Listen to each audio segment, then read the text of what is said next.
So to delve a little deeper into this, at the bottom underneath the Six of Pentacles, we have, funny enough, the Seven of Pentacles. So clarifying the Six of Pentacles, this imbalance that we assume is there, we have the Seven of Pentacles. It's a story we tell ourselves. If you're familiar with this story from Edgar Allan Poe, she's telling this story to kind of bide her time. She leaves it on a cliffhanger every evening so that he keeps her alive for another day.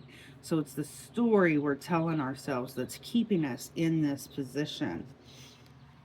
Underneath the Knight of Swords, we have Two of Wands. This is our decision. We are choosing to be this sporadic, cut everything out,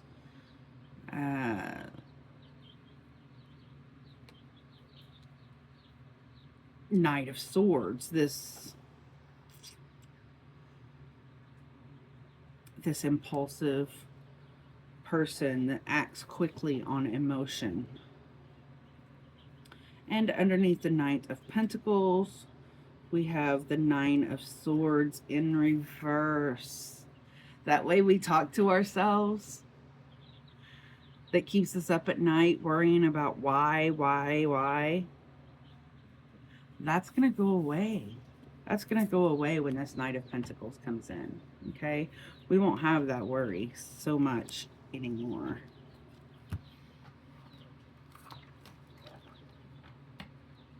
I'm going to pull a couple of cards from the Tarot del Toro and see if we can go a little further into this.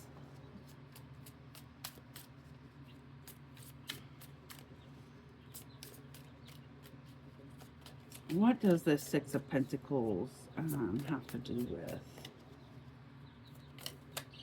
Anything specific?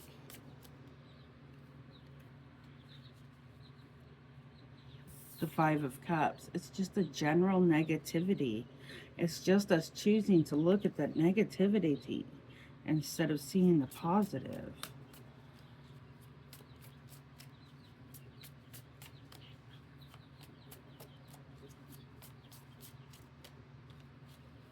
Okay, what about the Knight of Swords?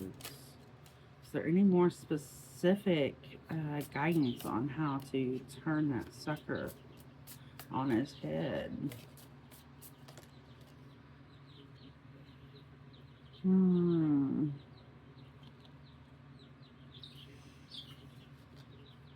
Well, that's interesting.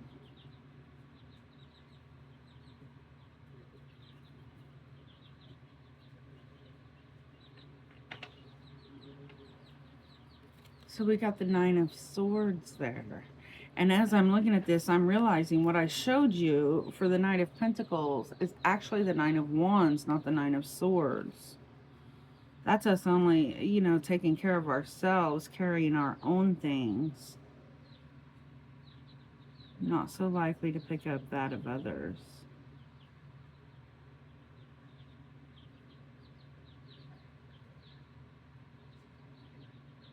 We won't be picking up that of others. But this Nine of Swords here, clarifying for the Knight of Swords, is interesting because the Nine of Swords is about what keeps you awake at night. So you know this. You know that the way you're acting and reacting is what's causing this belief. You know this is a choice you've made, and that eats you up inside.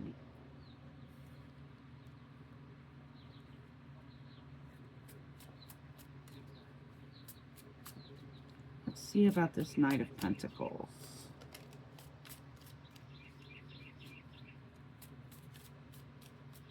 What do we got here for the Knight of Pentacles?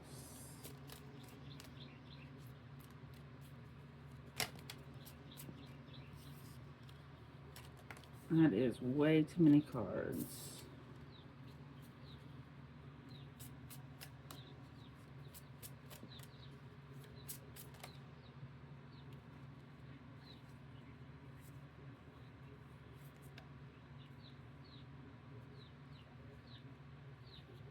It's temperance. In taking this path, we learn to have that patience, to be able to let things flow the way they need to flow. That it's not always about us.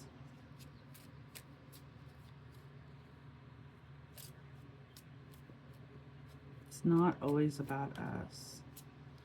Sometimes it's just the way the world needs to work. And when we change that mindset to, okay, what's best for me? What's best for my soul? We learn that, and we learn to accept that and let the universe do what it needs to do for others. Let's actually pull a crystal card. What crystal may help us through this process?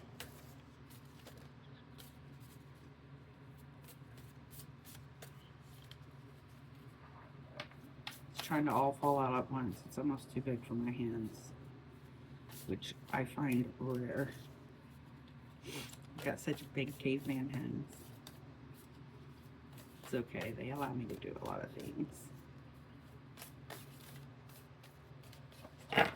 Okay, we're going to do it like this. We're just going to split the deck. Ah, looky there. This one's perfect. It is the Pearl. Self-knowledge. Transformation. Now I'm going to read the back of this card. It says, appearance. Pearls are most often round, but can also be seed-like, irregular, or pear-shaped.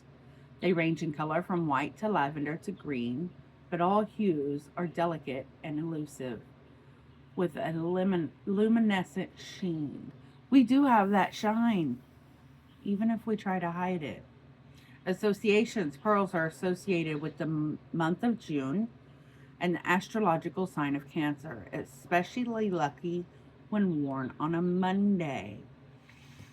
So with that association, as I was reading that, I heard that this process may take a couple of months. So it may not be till around the last half of June in that Cancer portion that you start to really see and recognize how this change of thinking is affecting the world around you and making things so much easier and so much calmer. History and lore. The pearl is not technically a gem, but a dense, shelly secretion that forms within the mollusk. The ancient Greeks thought pearls were formed when lightning entered the sea, while the Romans suggested that they were crystallized tears of angels. In Hindu mythology, different tints are associated with different aspects. White with idealism, black with philosophy, pink with beauty, red with health and energy, and gray with contemplation. So as I read this, I'm feeling like maybe gray, it would be the best one for you through this. Let's look again. White with idealism, black with philosophy, pink with beauty, red with health and energy, and gray with contemplation. I'm going to say gray, absolutely. Uses. Associated with the moon and the sea. The pearl is symbolic of deep emotion and feminine power. It inspires healing, encourages emotional and spiritual transformation, and is a powerful talisman for inspiring self-knowledge. That is the perfect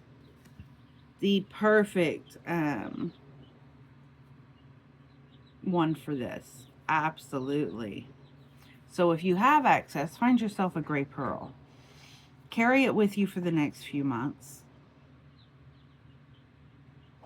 And look inside and see what it is that you are so angry about. Try to see, and maybe not angry is the right word. Maybe it's just a frustration. Try and see where